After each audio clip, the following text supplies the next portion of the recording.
ಹಕ್ಕಿಪಿಕ್ಕಿ ಕಾಲೋನಿಯಲ್ಲಿ ಜೇನು ಸಾಕಾಣಿಕೆ ತರಬೇತಿ ಮತ್ತು ಉಪಕರಣಗಳು ವಿತರಣೆ. ಶಿಡ್ಲಘಟ್ಟ ತಾಲೂಕಿನ ಗಂಜಿಗುಂಟೆ ಗ್ರಾಮ ಪಂಚಾಯಿತಿ ವ್ಯಾಪ್ತಿಯ ಹಕ್ಕಿಪಿಕ್ಕಿ ಕಾಲೋನಿಯಲ್ಲಿ ಜೆಕೆವಿಕೆ ವತಿಯಿಂದ ಬುಡಕಟ್ಟು ಜನಾಂಗದವರಿಗೆ ಜೇನು ಸಾಕಾಣಿಕೆ ತರಬೇತಿ ಹಾಗೂ ಅಗತ್ಯ ಪರಿಕರಗಳ ವಿತರಣಾ ಕಾರ್ಯಕ್ರಮವನ್ನು ಹಮ್ಮಿಕೊಳ್ಳಲಾಗಿತ್ತು. ದೀಪ ಬೆಳಗುವ ಮೂಲಕ ಕಾರ್ಯಕ್ರಮಕ್ಕೆ ಚಾಲನೆ ನೀಡಲಾಯಿತು. ಸಮುದಾಯದ ಅಭಿವೃದ್ಧಿಗೆ ಜೇನು ಕೃಷಿ ಪೂರಕ ಜಿ ನರಸಿಂಹಮೂರ್ತಿ ಕಾರ್ಯಕ್ರಮದಲ್ಲಿ ಭಾಗವಹಿಸಿ ಮಾತನಾಡಿ, ಬುಡಕಟ್ಟು ಜನಾಂಗವನ್ನು ಗುರುತಿಸಿ ಜೆಕೆವಿಕೆ ವತಿಯಿಂದ ಜೇನು ಸಾಕಾಣಿಕೆ ತರಬೇತಿ ಯೋಜಿಸಿರುವುದು ಶ್ಲಾಘನೀಯ. ಜೇನು ಕೃಷಿ ನಮ್ಮ ದೇಶದ ಪ್ರಾಚೀನ ಪದ್ಧತಿಯಾಗಿದ್ದು, ಇಂದಿನ ಪೀಳಿಗೆಗೆ ಇದರ ಬಗ್ಗೆ ಅರಿವು ಮೂಡಿಸುವುದು ಅಗತ್ಯವಿದೆ. ಜೇನುತುಪ್ಪ ಆರೋಗ್ಯಕ್ಕೆ ಅತ್ಯಂತ ಹಿತಕಾರಿ. ಈ ಕೃಷಿಯಿಂದ ಹೆಚ್ಚಿನ ಉತ್ಪಾದನೆ ಮಾಡಿ ಆರ್ಥಿಕ ಅಭಿವೃದ್ಧಿ ಕಾಣಲು ಸಾಧ್ಯ. ಮುಂದಿನ ದಿನಗಳಲ್ಲಿ ಈ ಸಮುದಾಯಕ್ಕೆ ಸರ್ಕಾರದ ಇನ್ನಷ್ಟು ಯೋಜನೆಗಳು ತಲುಪುವಂತಾಗಲಿ ಎಂದು ಹಾರೈಸಿದರು. ಬೆಂಗಳೂರು ಕೃಷಿ ವಿದ್ಯಾನಿಲಯದ ಕುಲಪತಿ ಡಾಕ್ಟರ್ ಎಸ್ವಿ ಸುರೇಶ್ ಮಾತನಾಡಿ, ಬುಡಕಟ್ಟು ಜನಾಂಗದವರ ಅಭಿವೃದ್ಧಿಗೆ ಹಂತ ಹಂತವಾಗಿ ಹಲವು ಯೋಜನೆಗಳನ್ನು ರೂಪಿಸಲಾಗುತ್ತಿದೆ. ಜೇನುನೊಣಗಳು ಮಾನವನಿಗೆ ಅತ್ಯಂತ ಉಪಯುಕ್ತ ಕೀಟಗಳು. ಇವುಗಳಿಂದ ಸಿಗುವ ಜೇನುತುಪ್ಪ ಮತ್ತು ಇತರ ಉತ್ಪನ್ನಗಳು ಆರೋಗ್ಯವರ್ಧನೆಗೆ ಸಹಕಾರಿ. ಅಷ್ಟೇ ಅಲ್ಲದೆ ಜೇನುನೊಣಗಳ ಪರಾಗಸ್ಪರ್ಶದಿಂದ ಕೃಷಿ ಹಾಗೂ ತೋಟಗಾರಿಕಾ ಬೆಳೆಗಳಲ್ಲಿ ಹೆಚ್ಚಿನ ಇಳುವರಿ ಪಡೆಯಬಹುದು. ಗೃಹಿಣಿಯರು, ನಿರುದ್ಯೋಗಿಗಳು ತಮ್ಮ ಬಿಡುವಿನ ವೇಳೆಯಲ್ಲಿ ಕಡಿಮೆ ವೆಚ್ಚದಲ್ಲಿ ಜೇನು ಸಾಕಾಣಿಕೆ ಪ್ರಾರಂಭಿಸಿ ಸುಸ್ಥಿರ ಆದಾಯ ಕಂಡುಕೊಳ್ಳಬಹುದು ಎಂದು ತಿಳಿಸಿದರು. ಈ ಕಾರ್ಯಕ್ರಮದಲ್ಲಿ ಕೃಷಿ ವಿಶ್ವವಿದ್ಯಾನಿಲಯದ ಸಂಶೋಧನಾ ನಿರ್ದೇಶಕ ಡಾಕ್ಟರ್ ಮೂಡಲಗಿರಿಯಪ್ಪ, ವಿದ್ಯಾರ್ಥಿ ಕಲ್ಯಾಣ ವಿಭಾಗದ dean doctor Mohan B Naidu, ಮಾಜಿ ಅಧ್ಯಕ್ಷ ಕೆಎಂ ಮಂಜುನಾಥ್ ರೆಡ್ಡಿ, ಆದಿವಾಸಿ ಅಲೆಮಾರಿ ಬುಡಕಟ್ಟು ಸಂರಕ್ಷಣಾ ಸಮಿತಿಯ ರಾಜ್ಯ ಉಪಾಧ್ಯಕ್ಷ ರಾಂಬಾಬು, ಮುಖಂಡರಾದ ಶೋಕ್ ಬಾಬು, ಪಂಚಾಯಿತಿ ಸದಸ್ಯ ಜಗದೀಶ್, ಶಾಲಾ ಮುಖ್ಯೋಪಾಧ್ಯಾಯಿನಿ ಶ್ರೀಮತಿ ಸುಧಾ, ಗ್ರಾಮ ಪಂಚಾಯಿತಿ ಕಾರ್ಯದರ್ಶಿ ದ್ಯಾಪಪ್ಪ, ಸಹ ಪ್ರಾಧ್ಯಾಪಕರಾದ doctor D Rajanna, doctor GV Mohit Kumar ಹಾಗೂ ಪ್ರಧಾನ ಸಂಶೋಧಕರು ಮತ್ತು ಮುಖ್ಯಸ್ಥರಾದ ಡಾಕ್ಟರ್ ಕೆಟಿ ವಿಜಯ್ ಕುಮಾರ್ ಸೇರಿದಂತೆ ಹಲವು ಪ್ರಮುಖರು ಉಪಸ್ಥಿತರಿದ್ದರು.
ಬುಡಕಟ್ಟು ಉಪಯೋಜನೆ ಜೇನು ಕೃಷಿ ತರಬೇತಿ ಕಾರ್ಯಕ್ರಮ.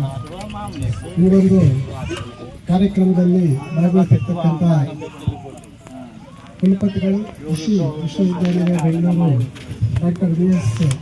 ಸುರೇಶ್ ಸಾಹೇಬ್ರೆ, ಈ ಒಂದು ಕೃಷಿ ವಿಶ್ವವಿದ್ಯಾನಿಲಯ ಬೆಂಗಳೂರು ಸಂಶೋಧನಾ ನಿರ್ದೇಶಕರಾಗಿರ್ತಕ್ಕಂಥ ಡಾಕ್ಟರ್ ಮೂಡಲಗಿರಿಯಪ್ಪ ಸರ್ ಅವರೇ, ಸಂಬಂಧಪಟ್ಟಂತೆ ಬೆಂಗಳೂರು ವಿಶ್ವವಿದ್ಯಾನಿಲಯ ಇವರ ಕಡೆಯಿಂದ ಬುಡಕಟ್ಟು ಉಪಯೋಜನೆ ಈ ಒಂದು ಸರ್ಕಾರದ ಯೋಜನೆಯ ಒಂದು ಅಡಿಯಲ್ಲಿ ಪ್ರತಿಯೊಂದು ಬುಡಕಟ್ಟು ಜನಾಂಗಕ್ಕೂ ಕೂಡ ಈ ಜೇನು ಕೃಷಿ, ಈ ಒಂದು ಜೇನು ತುಪ್ಪವನ್ನು ಉತ್ಪಾದನೆ ಮಾಡತಕ್ಕಂತಹ ತಮ್ಮಲ್ಲಿ ಯಾವ ರೀತಿ ವೈಜ್ಞಾನಿಕವಾಗಿ ಅದನ್ನ ಜೇನು ತುಪ್ಪವನ್ನು ಸಂಗ್ರಹಿಸಬಹುದು, ಅದನ್ನು ಉಪಯೋಗಿಸ್ಬೋದು, ಯಾವ ರೀತಿ ಉಪಯೋಗಿಸ್ಬೋದು ಅಂತಕ್ಕಂಥ ವಿಚಾರದ ಬಗ್ಗೆ ಇವತ್ತು ತಮ್ಮೊಂದಿಗೆ ಮಾನ್ಯ ವಿಶ್ವವಿದ್ಯಾಲಯದ ಎಲ್ಲ ಅಧಿಕಾರಿಗಳು ಕೂಡ ತಮ್ಮೊಟ್ಟಿಗೆ ಆ ಒಂದು ವಿಚಾರಗಳನ್ನು ತಿಳಿಸ್ಕೊಟ್ಟಿದ್ದಾರೆ. ಹಾಗೆಯೇ ಆ ಜೇನು ಕೃಷಿಯಲ್ಲಿ, ಜೇನು ಉತ್ಪಾದನೆಯಲ್ಲಿ ಆರ್ಥಿಕ ಲಾಭಗಳನ್ನು ಸಹ ಅವರು ವಿವರವಾಗಿ ಹೇಳ್ಕೊಟ್ಟಿದ್ದಾರೆ ಅಂತ ಭಾವಿಸ್ತೀನಿ. ಯಾಕಂದರೆ ಇವತ್ತು ನಮ್ಮ ಭಾರತ ದೇಶದಲ್ಲಿ ಈ ಒಂದು ಜೇನು ಕೃಷಿ ಕೂಡ ಬಹಳ ಹಳೆಯ ಒಂದು ಕೃಷಿ ಅದು. ಯಾಕಂದರೆ ನಮ್ಗೆ ಗೊತ್ತಿಲ್ಲ, ಮೊದಲು ಜೇನನ್ನೇ ಅವಲಂಬಿಸಿರ್ತಕ್ಕಂಥ ಒಂದು ಸಮುದಾಯವೇ ಈ ಒಂದು ಭಾರತ ದೇಶದಲ್ಲಿ ಇತ್ತು. ಆ ಜೇನು ತೆಗೆದು ಆ ತುಪ್ಪವನ್ನು ಸಂಗ್ರಹಿಸಿ ಅದರಿಂದ ಮಾರಾಟ ಮಾಡಿ ಅವರ ಜೀವನೋಪಯೋಗಕ್ಕೆ ಜೀವನವನ್ನು ನಡೆಸ್ತಾ ಇರ್ತಕ್ಕಂಥ ಒಂದು ಸಮುದಾಯವೇ ಒಂದು ಇತ್ತು ಅವಾಗ. ಅದರಲ್ಲಿ ಹೆಚ್ಚಾಗಿ ಬುಡಕಟ್ಟು ಜನಾಂಗಗಳಾಗಿರ್ತಕ್ಕಂಥ ಜೇನು ಕುರುಬ ಇರ್ಬೋದು, ಕಾಡು ಕುರುಬ ಇರ್ಬೋದು, ಬುಡಕಟ್ಟು ಜನಾಂಗಗಳಾಗಿರ್ತಕ್ಕಂಥ ಅಕ್ಕಿಬಿಕ್ಕಿಯವರು ಇರ್ಬೋದು, ಅಥವಾ ಬೇರೆ ಬೇರೆ ಆದಿವಾಸಿ ಜನಾಂಗದವರು ಇರ್ಬೋದು, ಇವೆಲ್ಲರೂ ಕೂಡ ತುಂಬಾ ಅವಲಂಬಿತರಾಗಿದ್ರು ಈ ಜೇನು ತುಪ್ಪವನ್ನು ಸಂಗ್ರಹಿಸೋದ್ರಲ್ಲಿ, ಮಾರಾಟ ಮಾಡೋದ್ರಲ್ಲಿ. ಅಂತ ಒಂದು ಕಾಲ ಕೂಡ ನಮ್ಮ ದೇಶದಲ್ಲಿತ್ತು. ಯಾಕಂದ್ರೆ ಜೇನಿಗೆ ಅವತ್ತು ಅಷ್ಟೊಂದು ಪ್ರಾಧಾನ್ಯತೆ ಕೊಡ್ತಾ ಇದ್ರು, ಜೇನು ತುಪ್ಪಕ್ಕೆ. ಅದರಲ್ಲಿ ಇರ್ತಕ್ಕಂಥ ಅನೇಕ ಹೇರಳವಾಗಿರ್ತಕ್ಕಂಥ ಅನೇಕ ಆರೋಗ್ಯಕರವಾದಂಥ ಅಂಶಗಳನ್ನು ಅವತ್ತು ಜನರು ಕೈಗೊಂಡಿದ್ರು. ಇವತ್ತಿಗೂ ಕೂಡ ಈ ಒಂದು ಹಳೆಯ ಪದ್ಧತಿ, ಇವತ್ತು ಏನು ಈ ಹಳೆಯ ವೈದ್ಯಕೀಯ ಒಂದು ಪರಿಸ್ಥಿತಿಗಳನ್ನು ನಾವು ಮಾತಾಡೋದಾದ್ರೆ, ಈ ಜೇನುತುಪ್ಪ ಇಲ್ಲದೆ ಇರ್ತಕ್ಕಂಥ ಔಷಧ ಯಾವ್ದು ನೋಡಕ್ಕೆ ಸಾಧ್ಯ ಇರಲಿಲ್ಲ. ಅಂತ ಒಂದು ಪದ್ಧತಿ ಇತ್ತು. ಒಂದು ಜೇನುತುಪ್ಪದಿಂದ ಆಗ್ತಕ್ಕಂಥ ಒಂದು ಅನುಕೂಲಗಳು ಹೇರಳವಾಗಿತ್ತು. ಇವಾಗ ಆ ಜೇನುತುಪ್ಪದಿಂದ ಆಗ್ತಕ್ಕಂಥ ಅನುಭವಗಳು, ಜೇನುತುಪ್ಪ ಅಂದ್ರೆ ಕೆಲವರು ಗೊತ್ತಿರಲ್ಲ. ಕೆಲವು ಮಕ್ಕಳಿಗೆ ಜೇನುತುಪ್ಪ ಅಂದ್ರೆ ಏನು ಅಂತಕ್ಕಂಥ ಒಂದು ವಿಚಾರ ಕೂಡ ಗೊತ್ತಾಗೋದಿಲ್ಲ ಮಕ್ಕಳಿಗೆ. ಜೇನುತುಪ್ಪ ಅಂದ್ರೆ ಅದು ಯಾವ ರೀತಿ ಆಗ್ತದೆ, ಜೇನುತುಪ್ಪನೇ ಗೊತ್ತಿರಲ್ಲ. ಮತ್ತೆ ಅದು ಯಾವ ರೀತಿ ಆಗ್ತದೆ, ಅದರಿಂದ ಆಗ್ತಕ್ಕಂಥ ಅನುಕೂಲಗಳೇನು, ಅದರಿಂದ ಆಗ್ತಕ್ಕಂಥ ನಮಗೆ ಆರೋಗ್ಯಕರವಾದ ಅಂಶಗಳೇನು, ಇವೆಲ್ಲ ಕೂಡ ತುಂಬಾ ಮಕ್ಕಳಿಗೆ ಗೊತ್ತಿರೋದೇ ಇಲ್ಲ. ನೀವು ಗೊತ್ತಿರ್ಬೇಕು. ಕೆಲವು ಹಿರಿಯರಿಗೆ ಏನಾದ್ರೂ ಮಾತಾಡ್ಬೇಕಾದ್ರೆ, ಯಾರಾದ್ರೂ ಮೊದಲು ಮಾತಾಡ್ತಾ ಇದ್ರೆ ಅವ್ರಿಗೆ ಜೇನುತುಪ್ಪ ಸ್ವಲ್ಪ ಸೌರ್ಯ ನಾಲ್ಗೆ ಮೇಲೆ ಅಂತ ಹೇಳ್ತಾ ಇದ್ರು ಮೊದಲು ದೊಡ್ಡವರು. ಯಾಕಂದ್ರೆ ಜೇನುತುಪ್ಪವನ್ನು ಸೌರಿದ್ರೆ ಆ ನಾಲಿಗೆ ಸ್ವಲ್ಪ ತೆಳುವಾಗಿ ಅವ್ರ ಮಾತು ಚೆನ್ನಾಗಿ ಬರ್ತದೆ ಅಂತಕ್ಕಂಥ ಒಂದು ನಂಬಿಕೆ ಇತ್ತು. ಅದ್ರಿಂದ ವೈಜ್ಞಾನಿಕವಾಗಿ ಅದು ನಿಜಾನ ಸುಳ್ಳು, ಆದ್ರೆ ಅದು ಅಷ್ಟೊಂದು ಪ್ರಾಮುಖ್ಯತೆ ಕೊಡ್ತಾ ಇದ್ರು ಆ ಜೇನುತುಪ್ಪಕ್ಕೆ. ಅಂದ್ರೆ ಇವಾಗ ಜೇನುತುಪ್ಪ ಅಂದ್ರೆ ಮಕ್ಕಳಿಗೆ ಗೊತ್ತಾಗೋದೇ ಇಲ್ಲ, ಅದರಿಂದ ಆಗ್ತಕ್ಕಂಥ ಅನುಕೂಲಗಳು ಕೂಡ ಗೊತ್ತಾಗಲ್ಲ.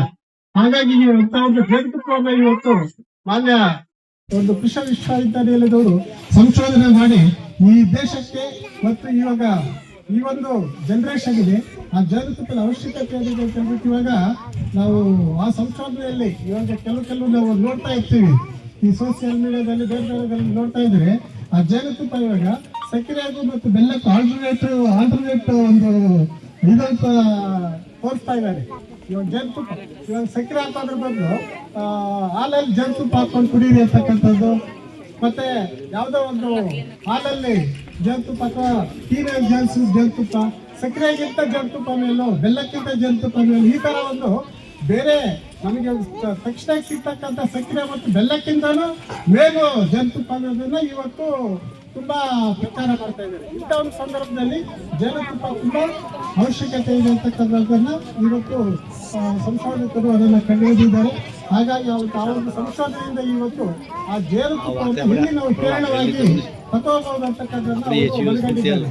ಆ ನಿಟ್ಟಿನಲ್ಲಿ ಇವತ್ತು ಬುಡಕಟ್ಟು ಜನಾಂಗಕ್ಕೆ ಮತ್ತು ಬೇರೆ ಬೇರೆ ದೊಡ್ಡ ಫಾರೆಸ್ಟ್ ಏರಿಯಾ ಇಂಥ ಕಡೆ ಇದ್ದಾಗ ಆ ಜೇನುತುಪ್ಪವನ್ನು ಹೆಚ್ಚಾಗಿ ಸಂಗ್ರಹಿಸಿಕೊಂಡು ಅದನ್ನ ನಾವು ದೇಶಕ್ಕೆ ಮತ್ತು ಆರೋಗ್ಯಕ್ಕೆ ಸಂಬಂಧಪಟ್ಟಂತೆ ಎಲ್ಲದಕ್ಕೂ ವಿನಿಯೋಗಿಸತಕ್ಕಂಥ ಒಂದು ಕೆಲಸನ್ನ ಕಾಣಿ ಇವತ್ತು ಜೇನು ಕೃಷಿಯನ್ನ ಇವತ್ತು ನಮಗೆ ಪರಿಚಯ ಮಾಡಿಕೊಟ್ಟಿದ್ದಾರೆ.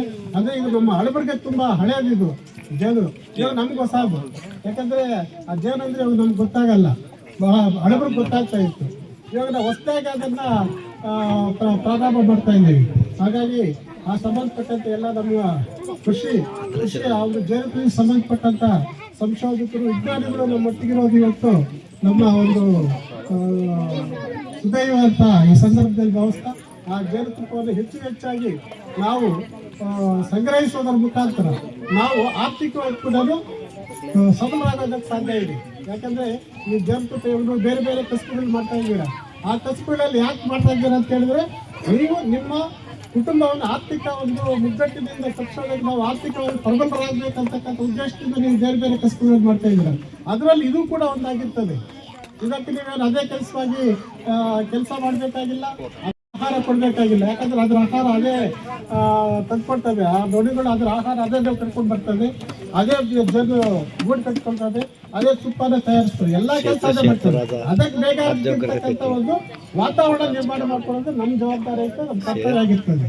ಹಾಗಾಗಿ ಆ ನಿಟ್ಟಿನಲ್ಲಿ ನಾವೆಲ್ಲರೂ ಕೂಡ ಅವ್ರೇನು ಡೈರೆಕ್ಷನ್ಸ್ ಕೊಡ್ತಾರೆ, ನಮ್ಮ ಬಂದಿರ್ತಕ್ಕಂಥ ಸಂಸ್ಥಾನಿಕರು ಏನು ಡೈರೆಕ್ಷನ್ಸ್ ಕೊಡ್ತಾರೆ, ಅದರ ಪ್ರಕಾರ ನಾವು ಜೇನು ತುಪ್ಪವನ್ನು ಹೆಚ್ಚಾಗಿ ಬೆಳೆಯೋದರ ಸಂಗ್ರಹಿಸೋದ್ರ ಮುಖಾಂತರ ನಾವು ಕೂಡ ಆರ್ಥಿಕವಾಗಿ ಸಬಲರಾಗೋದಕ್ಕೆ ಸಾಧ್ಯ ಆಗ್ತದೆ. ಆ ನಿಟ್ಟಿನಲ್ಲಿ ನಾವೆಲ್ಲರೂ ಕೂಡ ಆ ಒಂದು ಕೃಷಿಯಲ್ಲಿ ಪಾಲ್ಗೊಂಡು ಅದನ್ನ ಒಂದು ಮಾದರಿಯಾಗಿ ನಾವು ಮಾಡಿಕೊಟ್ರೆ ಅವ್ರು ಬಂದು ನಮಗೆ ಈ ಒಂದು ಜವಾಬ್ದಾರಿ ಕೊಟ್ಟಿದ್ದಕ್ಕೆ ನಮಗೂ ಕೂಡ ಸಾರ್ಥಕ ಆಗ್ತದೆ ಅಂತ ಹೇಳ್ಬಿಟ್ಟು ಸಂದರ್ಭದಲ್ಲಿ ಹೇಳ್ತಾ ಎಲ್ಲರೂ ಕೂಡ ಈ ಒಂದು ಕೃಷಿಯನ್ನ ಚೆನ್ನಾಗಿ ಮಾಡಲಿ ಅಂತ ಹೇಳ್ಬಿಟ್ಟು ಆಶಿಸ್ತಾ ನಾನು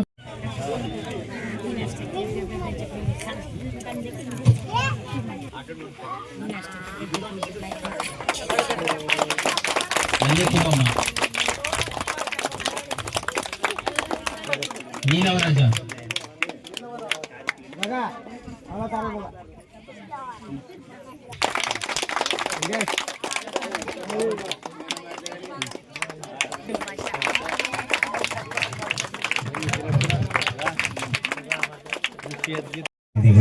ಕಾರ್ಯಕ್ರಮ ಪ್ರಾರಂಭ ಆಗಿದೆ. ಈ ತರಬೇತಿಯಲ್ಲಿ ನಿಮಗೆ ಜೇನು ಸಾಕಾಣಿಕೆ ಬಗ್ಗೆ, ಜೇನು ಕೃಷಿ ಬಗ್ಗೆ ಸಾಕಷ್ಟು ಮಾಹಿತಿಯನ್ನು ಅವ್ರಿಗೆ ಕೊಡ್ತಾ ಇದ್ದಾರೆ. ಈಗ ಅಕ್ಕಿಪಿಕ್ಕಿ ಕಾನೂನಿನಲ್ಲಿ ಇದನ್ನು ಯಾಕೆ ಆಯ್ಕೆ ಮಾಡ್ಕೊಂಡಿದ್ದೀವಿ ಅನ್ನೋದ್ರ ಬಗ್ಗೆ, ಈ ಕಾರ್ಯಕ್ರಮ ಯಾವ ರೀತಿ ಬಂತು ಅನ್ನೋದ್ರ ಬಗ್ಗೆನೂ ಅವ್ರು ಈಗಾಗಲೇ ನೀವು ಮಾಹಿತಿ ಕೊಟ್ಟಿದ್ದಾರೆ. ಬಹಳ ಮುಖ್ಯವಾಗಿ ಏನ್ ಬೇಕಾಗುತ್ತೆ ಅಂದ್ರೆ,